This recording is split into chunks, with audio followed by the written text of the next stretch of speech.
Good evening and salam Ibu Pertiwiku. The United Nations announced that US-backed forces killed more Afghan civilians than the Taliban and other armed anti-government groups did in the first 3 months of this year. A new quarterly report from UN Assistance Mission in Afghanistan shows that the pro-government forces killed 305 civilians from January to the end of March, compared with 227 civilians killed by anti-government elements such as Taliban and Daesh.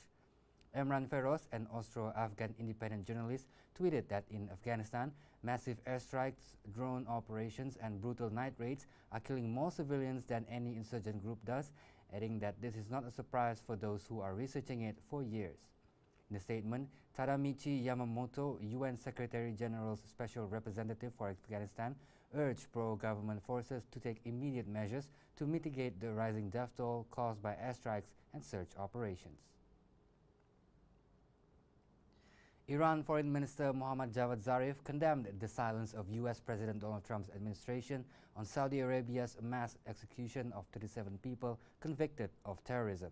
Zarif went to Twitter and said, quote, "After a wink at the dismembering of a journalist, not a whisper from the Trump administration when Saudi Arabia beheads 37 men in one day, even crucifying one 2 days after Easter."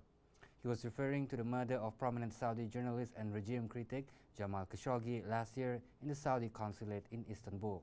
According to the Saudi press agency, the 37 Saudi nationals were executed on Tuesday for adopting terrorist and extremist thinking and for forming terrorist cells to corrupt and destabilize security. Both Iran and Saudi Arabia accuse each other of attempting to destabilize the region and of interfering in their own internal affairs. Russian President Vladimir Putin said after his summit with Kim Jong-un that the North Korean leader is ready to proceed towards denuclearization but needs solid security guarantees to do so. Putin said that he will be willing to share details of the summit with US President Donald Trump, adding that there are no secrets and noting that Kim himself encouraged him to explain certain nuances of Pyongyang's position to Trump.